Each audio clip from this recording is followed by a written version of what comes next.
Olá, meus amigos, bem-vindos ao programa Os Portugueses no Vale. Com muito gosto que estamos na vossa companhia para mais uma edição deste programa, celebrando o seu 25º ano aqui no canal 49. Hoje temos dois convidados que vêm da Ilha Terceira e que estarão connosco durante os próximos 30 minutos para falarmos sobre a Terceira, mais concretamente sobre Angra do Heroísmo, e falarmos um pouco sobre as Sãs Joaninas, um pouco sobre os Açores, sobre a nossa terra, a qual ainda continuamos, e muito bem, intimamente ligados. Temos connosco o Sr. Presidente da Câmara Municipal de Angra do Heroísmo, uma pessoa subejamente conhecida até mesmo dos nossos amigos telespectadores, porque esteve no Governo durante 16 anos e, obviamente, a sua cara esteve muito na televisão, particularmente porque esteve em secretarias tão difíceis como a educação e a saúde, que são sempre, estão sempre na manchete, não é, dos telejornais. O professor Dr. Aldo Menezes, muito boa tarde, bem-vindo. Boa tarde, muito obrigado. Muito obrigado por ter vindo, por ter dispensado aqui meia hora para estar com os nossos amigos telespectadores. E um amigo meu de há muitos anos, que é neste momento o vice-presidente da Câmara Municipal de Angra do Heroísmo, também já foi deputado, já esteve na junta da freguesia de São Mateus, salvo erro, o meu amigo José Gaspar. Muito boa tarde. Prazer, muito obrigado. Bem disposto, como sempre, não é? Sim, senhor. Ainda é um prazer estar aqui convosco. Vamos falar um pouco sobre a vossa vinda à Califórnia, portanto, tem a ver um pouco com as Sãs Joaninas, mas não só, tem a ver exatamente com esta nova dinâmica que foi apresentada ainda recentemente, ontem, à cidade de Tolar e ao movimento das cidades irmãs, e eu gostaria exatamente que começássemos por aí, uma pequena sinopse do que vos trouxe à Califórnia. A principal razão que nos trouxe cá foi fazermos uma tentativa de reavivar o relacionamento de Angra com as cidades irmãs. Angra tem neste momento 9 cidades com as quais assinou acordos de germinação e se tem mantido com algumas delas alguma atividade, com a maior parte delas não o fez. E é uma espécie de processo adormecido que nós queríamos acordar e queríamos dar-lhe energia. Nós estamos a viver num tempo, em particular na Europa, em que a relação entre as cidades é cada vez mais intensa e mais importante. Há muitas cidades europeias que neste momento inclusive fazem troca de funcionários, que vão fazer estágios de um lado e no outro, que mantêm um relacionamento muito intenso. E no nosso caso, como a nossa relação é essencialmente aqui com a América do Norte, das cidades irmãs que nós temos, 4 delas estão nos Estados Unidos, uma na costa leste e 3 aqui no estado da Califórnia, nós achamos que era importante restabelecer essa ligação e, em particular, preparar um ponto que é para nós muito importante. Nós estamos a aproximar dos 50 anos de germinação com a cidade de Tolar e 50 anos é muito tempo. Aliás, esta germinação foi pioneira, foi obra do João Afonso e de um conjunto de pessoas daquela altura que deve ser honrada e deve ser, de alguma maneira, recordada, e nós queríamos fazer ao longo do próximo ano, porque os 50 anos cumprem-se em 2016, gostaríamos de fazer um conjunto de eventos que cá e lá recordassem essa relação e dessem uma nova energia ao relacionamento entre estas cidades. E depois temos outras cidades com as quais nós temos muitas coisas em que podemos ser beneficiados com a relação, e também os podemos beneficiar aqui, porque esta é uma relação que tem que funcionar nos dois sentidos, que é o caso de Gilroy, que tem, de facto, um conjunto de características em que há muito que aprender do nosso lado, e também Gastino, que nós queríamos também manter neste relacionamento e trazê-las cada vez mais para perto de nós. E, portanto, estiveram também na Costa Leste, obviamente. Estivemos em Taunton, que é a cidade de Massachusetts, que é também a cidade irmã de Angra, e também tivemos contactos com o mayor de New Bedford, porque em New Bedford vive uma importante comunidade de origem terceirense, e em particular com origem em São Mateus, já que é também uma cidade pescatória, tal qual como São Mateus, e há aqui um grande interesse também em reavivar estas relações, e em relação a New Bedford, deixámos a proposta de virmos estudarmos a possibilidade de fazermos também a germinação com a cidade. José Gaspar, fala um bocadinho há uma tradição, só é uma partezinha à nossa conversa, há uma tradição, portanto, de facto, de uma festa, digamos assim, com gente de São Mateus, não é? Há 11 anos esta parte, os residentes da costa leste, em New Bedford, realizam sempre um encontro dos amigos de São Mateus, naquela cidade. E há 11 anos esta parte temos deslocado sempre cá para este convívio. Muitas das vezes trazemos alguns artistas da nossa terra, como algumas cantorias que eles gostam muito, outros artistas do fado e de música ligeira, e tem vindo a progredir, de facto, esses encontros durante esses 11 anos, e continuo da maneira como eles os têm feito, São encontros que de certeza que se vão manter ao longo de muitos mais anos, porque são importantes de facto para nós, a Freguesia de São Mateus, e também até para a ilha, porque não vai só amigos de São Mateus, Claro. vai todos os amigos de São Mateus, não vai só residentes de São Mateus, vai gente de várias ilhas, desde o Corvo a E vem a gente Santa de Maria. várias partes da Vem Nova gente- Inglaterra? Vem gente da Nova Inglaterra, de todas as cidades e de todas as zonas, e até vem muita gente do Canadá, até alguns de Vancouver. E tem sido importante esses encontros, porque esses encontros têm feito com que muitos desta gente que há muitos anos já não iam à Ilha Terceira, na Angra, tenham ido de facto com mais a miúdo, e tem sido também importante os encontros para darmos a conhecer o que fazemos e eles também nos dão a nós a conhecer o que fazem. Isso é sempre importante para os Açores. Pois, e pois. para a Eu Ilha sei que é uma Terceira. tradição da Nova Inglaterra, não a temos aqui na Califórnia, é uma tradição da Nova Inglaterra, os grupos de amigos de freguesias ou de vilas, etc. Sim. Na Califórnia nunca se escolheu essa tradição, mas também temos outras, não é? Falaremos um pouco sobre Angra, Sr. Presidente. Portanto, eu está na Câmara Municipal há relativamente pouco tempo, 11 não meses. é? Exatamente. Mas obviamente que a sua experiência governativa já vai a quase 2 décadas. Quais são os desafios, alguns desafios principais, digamos assim, que Angra tem neste momento? Bom, Angra atravessa um conjunto de grandes desafios que estão essencialmente centrados em torno da questão do emprego. Do emprego, da fixação dos mais jovens, das oportunidades do ponto de vista do crescimento económico. Nós tivemos, ao longo das últimas décadas, em Angra, e felizmente que assim foi, um grande crescimento do ponto de vista das infraestruturas. Construiu-se muito, temos novas infraestruturas, novas escolas, um novo hospital, temos uma boa rede de estradas, temos um conjunto, que nesta altura é um conjunto muito valioso de infraestruturas, mas que precisam de ser potenciadas do ponto de vista do crescimento económico. A nossa economia nos últimos anos não tem corrido bem, nós tivemos uma recessão muito importante, essencialmente centrada sobre a área da construção civil, mas que depois se foi estendendo a praticamente todos os setores da economia. O desemprego em Angra cresceu para a volta dos 15%, o que é um número muito elevado. Aliás, nós no ano passado, devemos ter passado pelo máximo histórico, desde que há registros, desde os anos 70, que se começou a registrar o desemprego, e, portanto, temos passado por tempos menos bons. Portanto, o grande desafio que nesta altura se coloca à cidade não é tanto o de construir grandes coisas, o grande desafio é como é que nós vamos conduzir a nossa economia, como é que nós vamos criar oportunidades de fixação de empresas e de criação de postos de trabalho que permitam a retoma do emprego daqueles que estão desempregados e aquilo que é uma preocupação estratégica importante para o futuro, que permitam fixar os nossos jovens e manter a vitalidade do concelho do ponto de vista económico.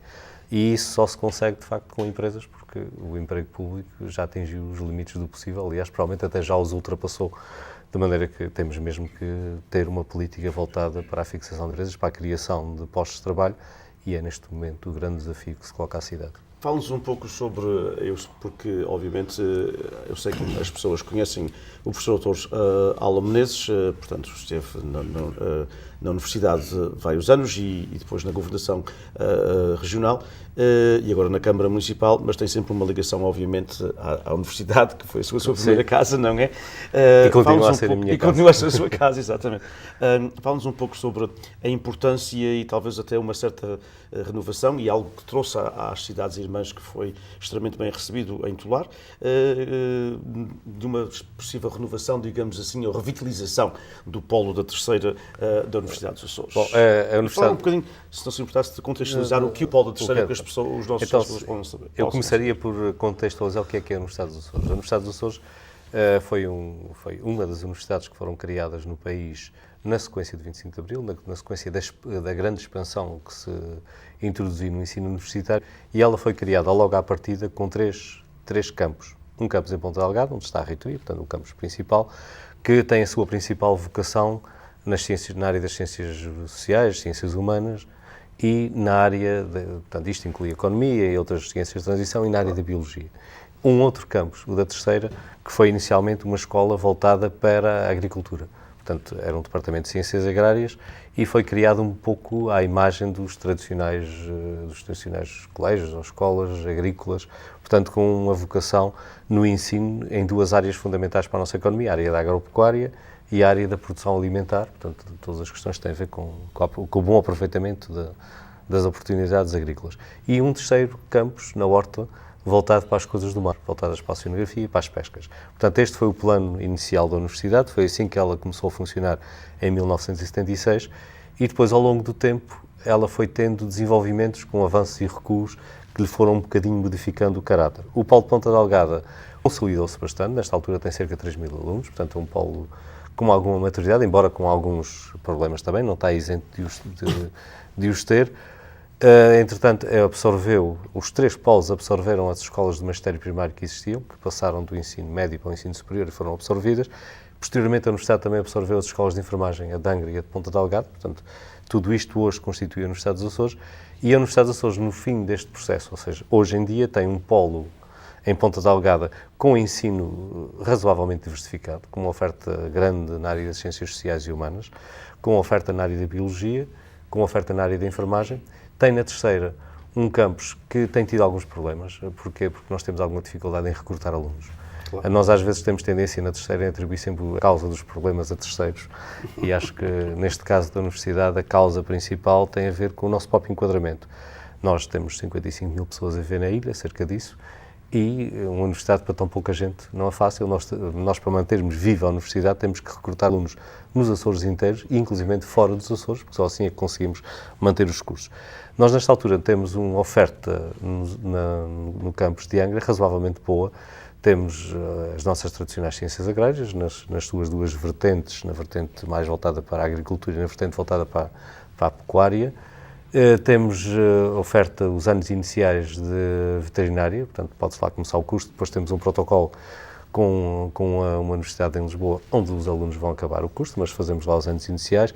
Temos anos iniciais de farmácia, é exatamente da mesma maneira, com um protocolo que leva a terminar o curso fora dos Açores. Temos ciências da nutrição, portanto para nutricionistas e essa área, e depois temos cursos e uma oferta bastante razoável na área das ciências relacionadas com a alimentação. Temos a Escola de Enfermagem, que mantém os cursos de enfermagem tradicionais, funcionando num campus que não é o mesmo do resto da universidade, mas que tem algum peso. E depois temos uma oferta na área da engenharia do ambiente e uma oferta na área das ciências relacionadas com as energias renováveis, com a energia do vento, com a energia da água, essas coisas. E, portanto, temos uma razoável oferta, cerca de 600 alunos. Para além disso, ainda oferecemos alguns cursos de outros campos, como é o caso de gestão, que teve problemas este ano por causa da certificação do ano inicial, mas que nós esperamos que no ano que vem possa retomar a normalidade do ensino. Portanto, é um curso do campus de Ponta Delgada que está a ser oferecido no campus da Terceira. E temos ainda alguma oferta na área das ciências da educação e um número muito razoável de mestrados que vão abrindo e fechando em função também da procura dos alunos. Na Horta, infelizmente, a Universidade dos Açores não conseguiu nunca iniciar, isto é um problema que vem desde o início, desde a sua fundação, não iniciar a recepção de alunos. Tem apenas alguns mestrados de vez em quando e alguns doutoramentos, mas não tem alunos de formação inicial, por isso é um campus algo incompleto. Claro. Portanto, isto aqui é a Universidade dos Açores. O que é que a Câmara de Angra tentou fazer? Nós estamos a tentar transformar o campus de Angra em algo mais atrativo, porque ele é estratégico para o desenvolvimento da cidade, em particular para aquilo que há bocadinho falava, da fixação dos mais jovens, e criámos um sistema de bolsas de estudo financiado pelo município, em que nós, para os alunos residentes em Angra que queiram ficar a estudar em Angra, nós pagamos-lhes as propinas para que eles possam frequentar gratuitamente a universidade, desde que em Angra. Para os que são de Angra e que vão estudar para fora, nós criámos um sistema misto entre bolsas e empréstimos que permite garantir que ninguém fica sem estudar só por razões económicas. Portanto, há um protocolo com a Caixa Económica da Santa Casa da Misericórdia que permite fazer aqui digamos, o aluno faz um empréstimo, depois de acabar o curso fica 3 anos sem pagar e depois começa a pagar, sendo a Câmara a suportar os juros durante todo este período. Para aqueles que têm mais dinheiro, para os mais pobres de todos, a Câmara faz isto a fundo perdido e, portanto, permite financiar os estudos. E, paralelamente a isto, nós criamos uma outra possibilidade, a possibilidade de concedermos 2 bolsas de estudo para residentes das comunidades, das cidades que forem cidades irmãs de Angra, que queiram vir frequentar a nossa universidade, no qual nós pagamos as propinas e todos os custos que têm a ver com a parte da universidade e também colaboramos com a própria universidade no sentido de arranjar residência nos dormitórios da universidade. Portanto, conseguimos ter um jovem durante 1 ou 2 semestres, ou seja, metade do ano ou o ano inteiro, a frequentar a nossa universidade, assumindo nós os custos disso. E, portanto, claro, criando aqui a possibilidade de um jovem de cá ir lá e ficar a conhecer a nossa realidade e obviamente também criando também aqui a possibilidade desses jovens de conhecer os nossos jovens, de haver aqui uma maior interação, é uma forma também de abrir a nossa cidade ao mundo. Claro. E vamos continuar a conversar com o Sr. Presidente e o Sr. Vice-Presidente da Câmara Municipal de Angra do Heroísmo, logo após estes breves 60 segundos de anúncios de serviço público aqui do Canal 49. Até já.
Olá, meus amigos, bem-vindos à segunda parte do programa Os Portugueses no Val, celebrando o seu 25º aniversário aqui na televisão do Canal 49 da Diocese de Fresno. Com muito gosto que estamos convosco.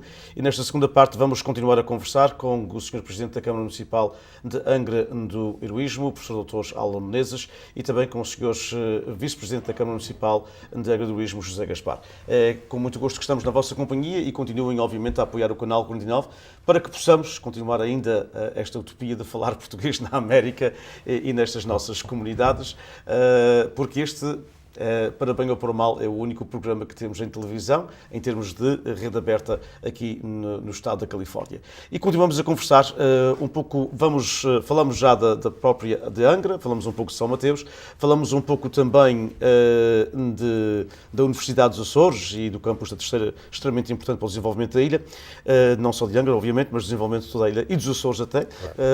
Falamos um pouco sobre as São Joaninas, não foi a razão principal que vos trouxe à Califórnia, mas uma das razões, porque é um grande acontecimento para a cidade de Angra, um grande acontecimento para a Terceira e para o arquipélago em geral, porque leva muita gente às nossas ilhas. Não, neste momento as São Joaninas já se afirmaram como o maior festival que acontece nos Açores e, aliás, um dos maiores festivais do país.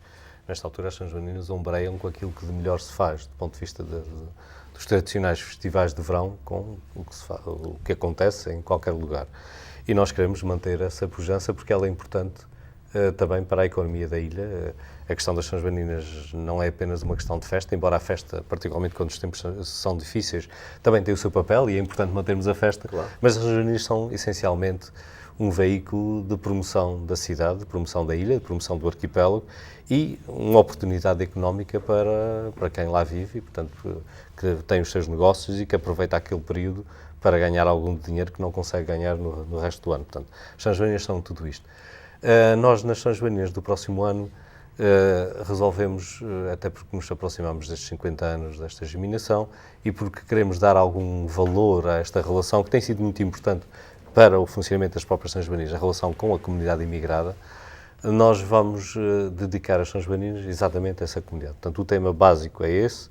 Vamos ter um conjunto de eventos que estão centrados em torno da relação de Angra com aqueles seus filhos e filhas que ao longo dos anos foram partindo e aquilo que nós também gostaríamos, estendendo também a mão aos seus descendentes, porque nós estamos numa fase também de transição nesta matéria em que cada vez mais temos que falar não apenas para quem emigrou de Angra, mas para aqueles que têm as suas raízes em Angra e que também as prezam e que querem restabelecer ou manter um relacionamento que para nós é extremamente importante. Portanto, é este o contexto das São Joaninas deste ano. Para isso, nós estamos a convidar as diversas comunidades a fazerem-se representar. Fazer representar não apenas como assistentes da festa, mas como participantes nos próprios eventos. Nós temos o tradicional desfile de abertura, que gostaríamos que tivesse uma forte representação das comunidades imigradas, em que, para além daquilo que já se fez no ano passado, e bem, que foi a presença de uma dama de honor, ou de uma jovem que fez digamos, a representação, claro, daqui da zona, fazia parte do chamado séquito, houvesse mais coisas, ou seja, se a comunidade entender enviar um ou uma jovem, conforme entender, será muito bem recebido e fará parte do SEC, mas também a possibilidade de nós incorporarmos no desfile a participação direta de organizações de cá que se queiram fazer representar, com a sua bandeira, com o seu pendão, com os seus dizeres, e que possam ser também parte deste desfile e que possam, de alguma maneira, demonstrar a quem lá vive e aos outros, porque isto está aberto para toda a gente, esta relação que nós queremos forte entre angrenses de lá e angrenses de cá. Claro. José Gaspar, eu acho que a primeira coisa, tens uma experiência muito interessante com as comunidades, não é? Que talvez pudesses partilhar com os nossos amigos telespectadores, e para além disso também acho que, também como terceirense, eu acho que sou talvez o único terceirense que não gosta de touros, e as pessoas sabem e eu brinco com isso, não é? Mas portanto, uma das coisas, um dos polos das São Joaninas, uma parte importante para a nossa comunidade, para a imigrante, tem a ver com a tauromaquia. Vão haver os tradicionais espetáculos tauromáquicos, quer a nível de esperas de gado e... Como sabes, as São Joaninas têm uma diversificação de eventos enormes, desde a nossa tradicional cultura e das nossas tradições, nomeadamente as cantorias, o folclore, as filarmónicas, até mesmo os próprios bailinhos de carnaval, as marchas. Também tem, que não podia faltar, as touradas à corda, as famosas touradas à corda e também as touradas tradicionais de praça. Este ano foi decidido pela variação da Câmara que essas touradas se manterão, em princípio serão sempre 3 touradas de praça. Haverá sempre as 2, 3 touradas normais que se realizam as touradas de corda, que serão incluídas dentro dos dias de prolongamento nas festas, naqueles 10 dias de festa. E as touradas de praça também costumam ser, de facto, no primeiro fim de semana, no meio da semana e no último fim de semana à frente, na sexta ou no sábado à frente. Essas touradas vão se manter e, como tu sabes, temos tido sempre touradas de qualidade, com artistas de qualidade, e isso será para manter. Relativamente aos outros eventos, serão, como o Sr. Presidente disse, as festas têm um tema especial, que é o tema da imigração, que é os momentos da saudade. Será para que, de facto, a nossa imigração se consiga integrar nelas, dentro dos seus cortejos. Será convidado, e já foi convidado pelo Sr. Presidente da Filarmónica São José para se fazer representar, e irá também, provavelmente, outros elementos ligados à cultura e à música, tanto daqui dos Estados Unidos e de outras partes da diáspora. Claro.